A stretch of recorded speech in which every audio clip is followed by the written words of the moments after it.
Hello, Namaskar and Adab to all my friends from your friend astrologer and guide Irfan, once more with you from your very own channel Astro Assurance. An important question is how much should we depend on astrology to lead our day-to-day life, and which astrologer to trust and which branch of astrology to utilize to know what our predictions or probable events in our life could be. This is an all-important question, maybe $1 million question, maybe $1 billion question. Now, why is it an important question? Firstly, how much do we depend on astrology? And I thought, as an astrologer, even axing my own feet, because I do get some financial benefits out of using astrology also, but even axing my own feet, I want to tell you how much should one depend on astrology and where astrology could be a hindrance to moksha itself. So this is a video which I am making which runs contrary to my financial benefits, but this is my karma, and this is my responsibility as well. This is my duty also. So let me do that. Now, various shlokas have said that somebody who trusts the Lord and keeps doing good, the planets will be favorable to him.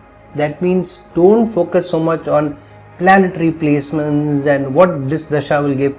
Keep doing your karma, keep doing the right things, have an ethical moral behavior, trust the Lord will do good for you. And if anything comes to you, both good and bad or bad, submit to the will of the Lord, submit to the will of the supreme energy, and that is critical. And that's why in some cultures, for example, for Muslims, those who follow the Islamic religion, Islamic belief, it is not suggested or to depend on astrology to do things, because the Islamic message is that if you depend too much on astrology, then your karma or your character or your punya or your actions all will be then based on astrology. And most of our decisions in life are more materialistic, and so we are concerned about food, we are concerned about children, we are concerned about house, growth, foreign lands. Most of our questions are around that. And out of 1,000 consultations that I do, there may be one or question which could be around moksha, salvation, spirituality. 999 will all be around when will I go to foreign lands, I am not getting a job, I have a problem with children, will I get inheritance, when should I get married, is this the right? All of them are around materialistic beliefs.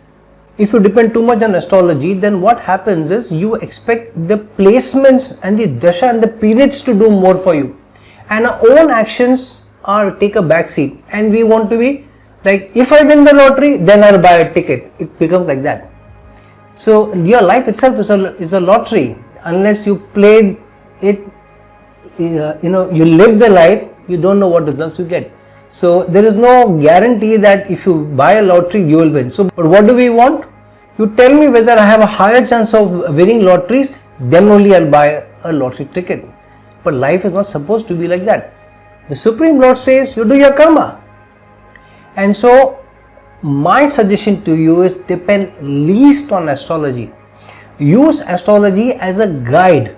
Don't use astrology as a crutch. A crutch is when you are handicapped, when you are not able to walk, and so you use crutches. So many people use astrology as a crutch. They want to walk with the support of astrology. You should have astrology as a guide. Why were in the ancient times people using the stars as a guide? Because they told you if they were going already on a certain path, the stars were only guiding them towards that. So you chose your destination. The stars just told you whether you're on the right path or not. That's how you should see astrology. You define your path based on the probability that the planetary placements give you, but there is no guarantee. And I can give you many shlokas where the shlokas are telling you nobody else but only the Brahma knows. Brahma knows what will happen in your life. No astrologer knows.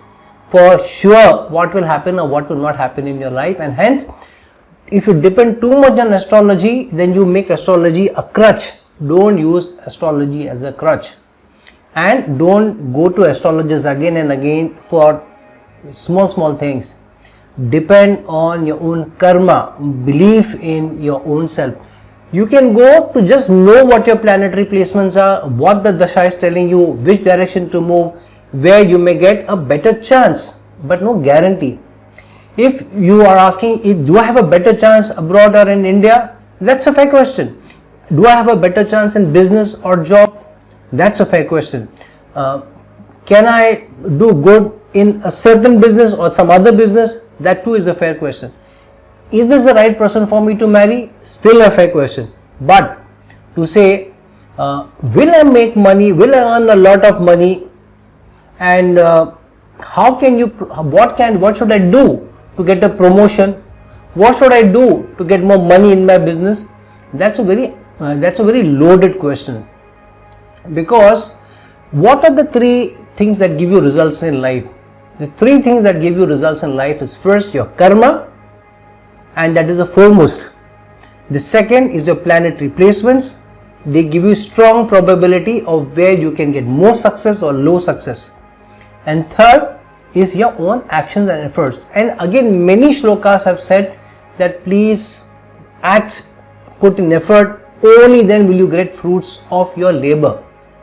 Replete books, mythological, religious books have also said that put in effort. Krishna said that to Arjun, that without effort, you do your effort and leave the fruit to me.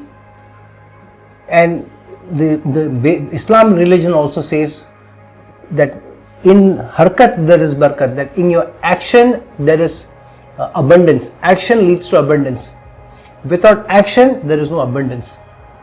And so have all the religions said that without an effort, things will not happen to you. The second thing, even in various religions, it is said that the niya, the intention is very, very important. If the intention is only to chase materialistic benefits, then obviously the soul doesn't like you to chase materialistic benefits, because how does it work? The soul, before it comes to a life, it decides what experiences it wants to gain. So each soul has to go through various experiences to mature through it. It's like, I've tasted one ice cream, now I want to taste another. I've eaten enough sweets, now I want to eat something salty. So that's the soul's approach. The soul wants to experience different experiences. In one life, the soul wants to experience childlessness. Another life, it says, okay, I have experienced childlessness with no children. I've gone through the pain, I've gone through the struggle. I know what the struggle of being without a child is. And I spent the entire last life of 70 years without having a child, and have suffered that. I know what the experience is. Next life, I want to experience the life of having many children. Then it will experience that life. Then the soul will say, okay, I have experienced the life of many children. I know how much children can help you, cannot help you, how much pain the child can bring you. I have also experienced a time where I felt it was better if I didn't have children rather than have such children. So soul also goes through those experiences. One person is craving for children. Another person says, it would have been better if I didn't have children. Such are my children. So the soul experiences through, or soul will go through various experiences. It decides before coming into the life what experiences it wants to go through. Because the soul can go through many experiences. Soul knows it has many lives. It is the physical body which has one. So now, if a person comes into the life, he is born and he is not having children, he doesn't know that the soul has decided not to have children, to go through childlessness. And so the planetary placements have been given that, plus based on the previous karma of the individual. The soul has been given that journey based on the sanchita karma, what all accumulated karma you are carrying. The all accumulated karma also carries your experiences. And what experiences are still left for you, and what experiences you still have to go through because of what you have done in the past life. And so based on that, from that sanchita karma, a part of the karma is given to you as the prarabdha karma. which means what experiences you will go through this life. For us, it is good or bad, plus or minus, rich or poor. For the soul, being rich in one life has no meaning. It will just experience what is riches, and what does it mean to have lot of riches, to travel in big planes, to have your own chartered plane, to have travel in good cars. So it has gone through it, and it has been there, done that. Now it feels okay, I've done all of that. I want to experience poverty in the next life. It is experiencing. For us, oh my God, I have only one life, and this has been full of poverty, and I've had so many challenges. Why is the Lord this to me? Why is the Lord putting me through all this? We, on one side, we know that we all agree that we have a soul. We also agree, if you are from the Sanatan Dharma, we have many lives for the soul. Yet we seldom remember that the soul also will go through experiences to rise to the higher realm. We forget that, and so we keep chasing materialism. The soul doesn't want to chase materialism. It wants to chase those experiences which it has come for to experience, so that through the experiences it becomes richer in experiences and rises higher. It becomes more and more mature. The highest maturity that the soul achieves, and it has nothing more to achieve, and it has gone through all the tests and the travails that the supreme energy wants to put it through, then it attains moksha. It could be 10 lives, it could be 100 lives, it could be thousands of lives, according to the Sanatan Dharma. So the soul has come to experience certain things, but we want to go otherwise. And so that's why submitting to the will of God is the most important thing. Even in Muslims, what does a Muslim mean and what does Islam mean? It means completely submitting to the will of the Lord, of the Almighty, and to be beneficial to other people who are around you, to humanity, and to sing His praises, and to be a servant, be an Abdullah. Abdullah means servant to the Lord, servant to the Lord's wishes, and to act in the direction that you are in service to mankind. That if you are in service to mankind, that you are directly in service to Allah. That's what all the religions tell you. So if you're not submitting to the will of the Lord, and if you depend too much on astrology, then you are on crutches. And astrology is not a good crutch for you, my friend. You will fail. You will not achieve your journey. You will not achieve the goals in life.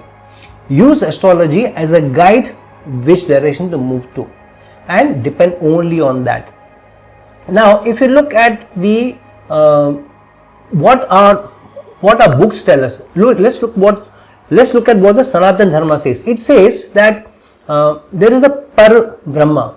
The Par Brahma is the highest energy, is the most supreme energy. From the Par Brahma, there came out a Shakti. The Par Brahma gave out a Shakti. From that Shakti, and that Shakti is known as the Trijanani, or the Shakti is called as the Trijanani. Trijanani means, Tri is like Trishul means three, and Janani, giving birth to. So from Trijanani came out the three gods, the three supreme gods, which are Brahma, Vishnu and Mahesh, and they were given responsibilities to give birth to maintain and to destroy in a cycle. So the supreme energy through his or her Shakti has given rise to this Tridev, and through the Tridev the world is being maintained. Now it's only how you approach these supreme energy, either through the Tridev, Vishnu, Brahma, Vishnu and Mahesh, to pray through them and through them reach the supreme energy, or to directly pray to the supreme energy, Allah, God, whatever you call, Par Brahma you call, like Muslims and Christians pray. It's all up to you how you want to reach the supreme energy. However, you have to follow what the supreme energy has told you through your mythological books, through various stories of prophets, of sages, what they have done. If you look at all of them, they have always led a life of austerity, of giving up. They have all tried to be good people, leading the life in good, in an ethical, moral fashion, and always praising the supreme energy and always submitting to the will. Lord Rama gave up everything. He had all exalted planets. He had the world at his feet. He gave up everything to lead the life of an ascetic, of losing his wife, losing his brothers, losing his kingdom, losing his people. For years he had to be in the jungle and then fight Ravana, face various challenges, and then to get his wife, again to lose her. So if you see, full of challenges. You look at Krishna, his own mama wanted to kill him, and being also the person who witnessed the Mahabharata and was a participant to the Mahabharata, saw bloodshed, brother killing brother, father killing son, and so on.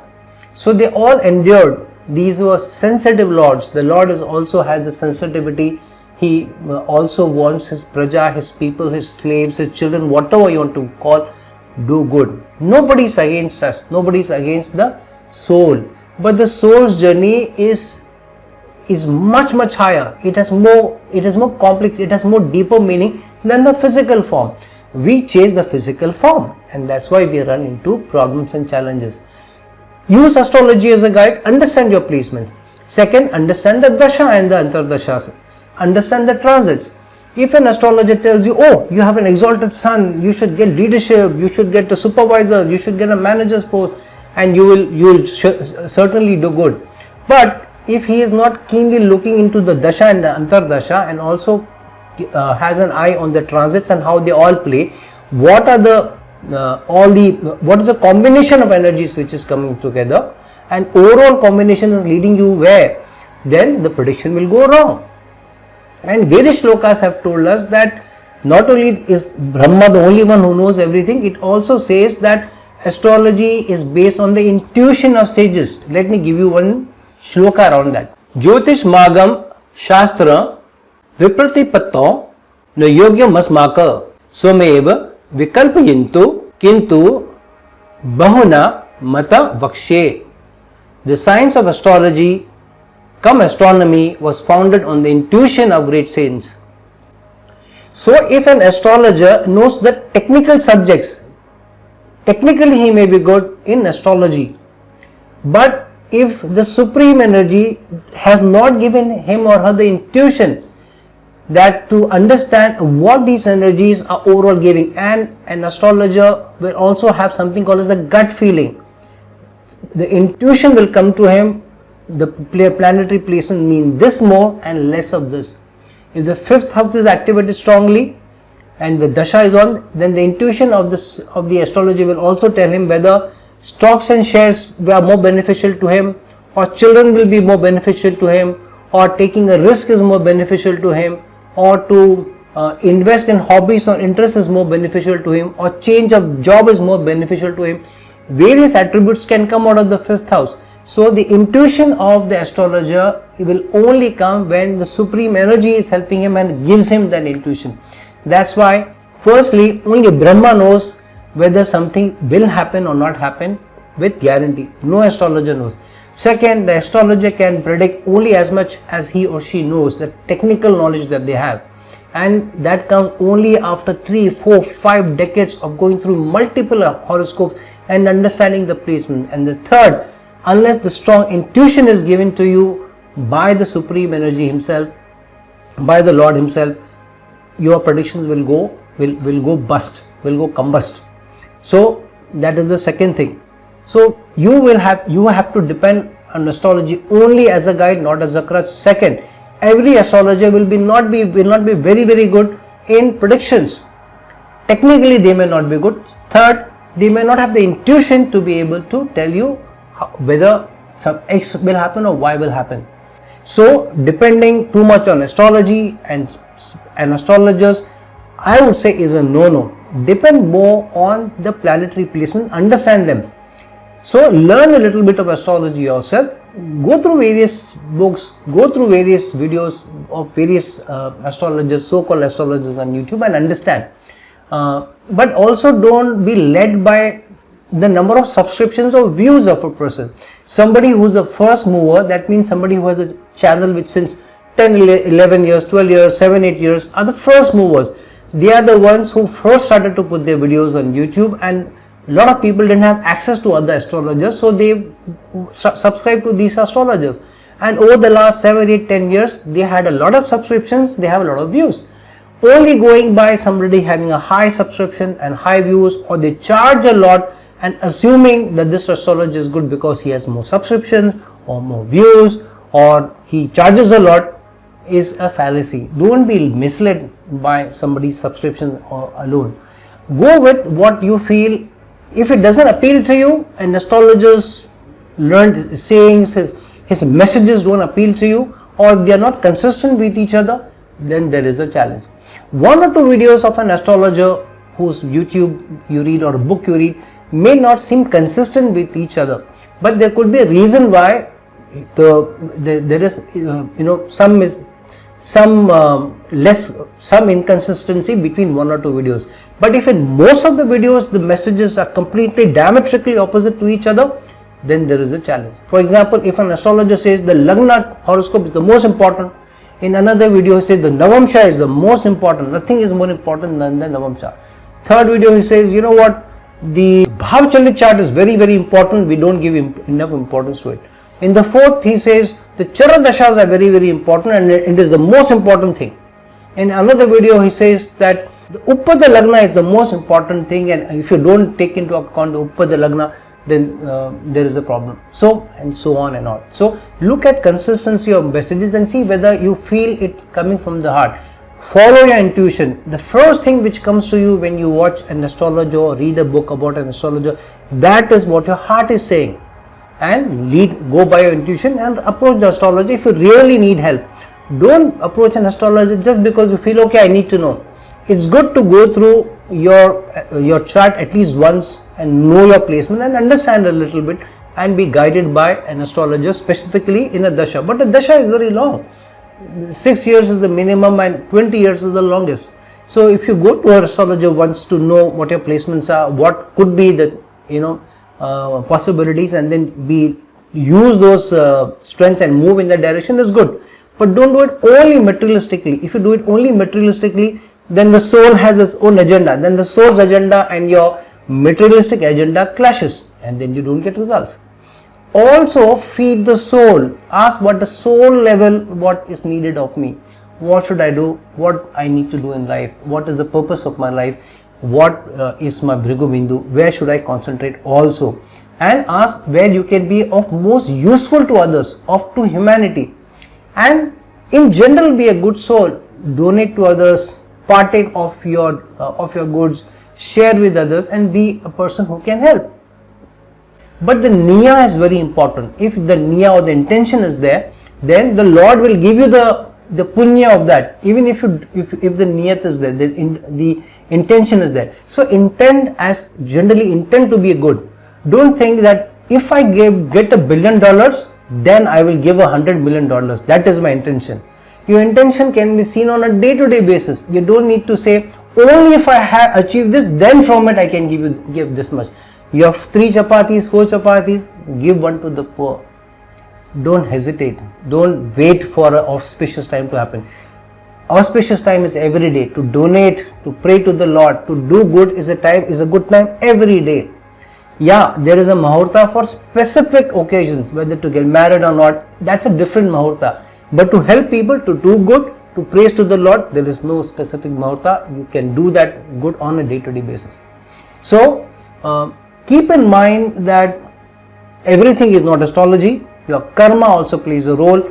The soul's intention plays a role. If you're looking at the planetary placements and chasing materialism, the soul's intention is something else. The soul actually wants to experience pain, wants to experience joblessness, wants to experience poverty, wants to experience childlessness, wants to experience ill health. It will want to move in that direction. Now you need to take that into account. If you're continuously keeping bad health, that is your karma. You are going through that experience. Accept it. Don't try to cure yourself. Try and cure yourself, go to the doctor, but also accept that this is part of your karma. Second, lot of ill that happens to us, it sheds karmic debt, gives off the toxins on the soul. So don't hesitate, don't fear that you are going through challenges. The toxins from the soul are going off. When you have a boil on your hand and it is pus ridden, the doctor will operate the pus and will take it out. It will pain you when the pus is going out, but you will get relief later on. So many of the troubles that we go through are the toxins on the soul which are being released, the karmic debt which is being released, which you are carrying as part of your prarabdha and your sanchita karma. So don't fear adversities, don't fear challenges, don't be frustrated, don't be anxious. We are human, we will go through all of that. But to be in a constant state of frustration, to be in a constant state of sadness, to be in a constant state of depression, to be in a constant state of anxiety is not fair, my friend. Neither is it fair to you, neither is it fair to the soul, neither is it fair to the supreme energy, because the supreme energy is giving you experiences that you have chosen to come into this world.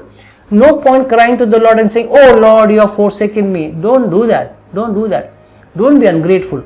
And I have also made a video that one thing which spoils all your yogas is to either be very arrogant and not to be grateful, and to cry to the Lord, Lord is not giving me anything. Lord has given you this life. The Lord has given you a chance to use the life to rise up to get to Him. He has given you an opportunity. Use that opportunity. Don't waste that opportunity. So try and make good choices. Try and be a good person. Don't just give in. Try and be always moving towards what is right, what is ethically right, what is morally right, what is religiously right, and very, very important thing, hate no one. Don't create any disturbances of caste, creed, religion, nationality, color. Move away from that. We are all Lord's creation. So move towards the Lord. So in essence, let me summarize. Use astrology as a guide, not as a crutch. Don't depend too much on astrology. Once understand the placement, understand the dasha, and understand what are the possibilities, what probabilities are there, and utilize and understand the transits, and then move in that direction so that you can utilize the strength given to you. However, don't depend too much only on astrological placements and assume that I will not do anything. Placements will do everything for you. That will not happen. Second, put a lot of effort in the direction which has been given to you, but don't depend only on the astrologer. The astrologer is saying you have a great future in foreign land, and you put all your eggs in the basket of foreign lands and try that. What if the astrologer was wrong? So you may try your efforts to go to foreign lands and keep trying that, but also keep trying. Don't give up what you already have. A bird in hand is worth two in the bush. What may come is lesser worth than what you already have. Something may happen in the future. Take both of them along. Take what you have along and be grateful for it, and also aspire for better things. Don't go to one astrologer and depend only on the astrologer unless you think that the astrologer is good, the person is righteous, and the person is not trying to fleece money from you. If an astrologer keeps telling you, do this puja, do that puja, give me 10,000, 5,000, 25,000, wear this gemstone, that gemstone, that's a warning sign for us. I don't know how good the astrologer may be technically and how good his prediction will be, but the moment he is fleecing you for money, you are spoiling his karma also by playing into his hands, and by spoiling his karma you are adding to the bad karma, the toxic karma on you. If somebody is spoiling his karma and making you an avenue for it, it is your job not to become an avenue for that, and to and to keep your distance from such people. Those people who make big claims, a lot of astrologers will make big claims. I am a family astrologer, I know this, I know this, I know that, I can do this for you, I can do that for you. Please don't go with that. No astrologer is perfect. All astrologers have given bad predictions and fallen flat on their faces also. So don't go by that. Now, what astrological system to follow? Parashari, Jaimini system, Bhrigu Nadi. Go to whatever system you use. All the systems more or less they overlap somewhere or the other. So no system is good or bad. Good astrologers will use 2 to 3 systems. Not all systems. They will have the expertise in one, but they will also depend on others to validate what they are saying. So I, for example, follow the Parashari system, but I also validate my predictions, the probable things that I think can happen through the Jaimini also. I also look at Bhrigu Nadi, for example, and I use them more to validate rather than to supplement each other and see the complementing part. So go to any astrologer who's good in the system that he or she uses and is not fleecing you, and also keep stressing on you taking right actions, and not tells you, eat elaichi if you're going for a job, you will get this, or eat this and eat that. that has to be in line with other things you do on a behavioral front. If your effort is lacking, your behavior is lacking, and nothing is happening there, and if you're just eating green chilies every day or elaichi every day or going to the temple every day, that will not help, my friend. That will not help. So your actions, your niya, your effort, astrological placements, and lastly the karma that you have. Everything fails where the karma is. So you've tried everything and you're failing. Maybe your karma is to go through that. Depend on the supreme energy. Have patience. Wait for the right time to happen. The right time can happen sometimes in months, sometimes years, sometimes the entire life may go. Then you may be shedding your karmic debt. The soul may be wanting to experience that. Give it to the soul, submit to the Supreme Lord, and everything good will happen to you. If not to your physical domain, spiritually you will rise. Spiritually you will gain. What more do you want? So friends, look into your astrological placements and understand what your strengths are and use that to your advantage. Understand the dashas, understand the transits, invest a little bit in understanding it. If you are not very clear on something, then use the help of an astrologer. Don't go to the astrologer at the drop of a hat. Don't depend on one astrologer and take live decisions.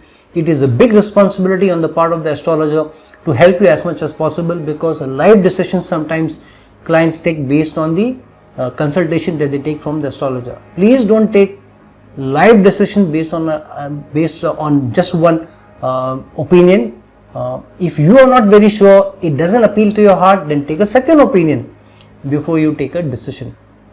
So friends, like this video, share this video, and if you're looking for a personal consultation for me, please reach out to me, the links given below. And till some other time with some other video, this is your friend astrologer and guide Irfan signing off. Ciao.